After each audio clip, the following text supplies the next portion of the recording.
हाँ जी, बड़े size T shirt की बहुत डिमांड सी। बड़े साइज टी शर्ट लिया थोड़े लिए विद पॉकेट वाली टी शर्ट, कॉलर वाली T shirt, collar with pocket T shirt रहने वाली है। साइज रहने 3XL 4XL 5XL, 3XL 4XL 5XL size रहने। और mercerise pure cotton T shirt.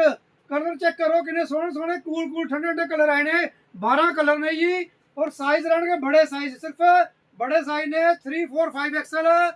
और बहुत ही टॉप की क्वालिटी है, प्योर कॉटन मर्सराइज बिल्कुल कूल टी शर्ट है।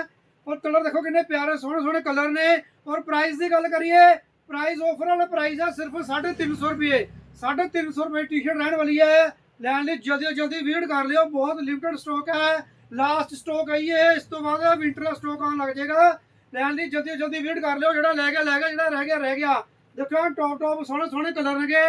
वीडियो कर दियो शेयर, पेज कर दियो फॉलो। आना कितनी गोयल फैशन चट्टा वाला बांस स्ट्रीट नंबर 1 नाभा।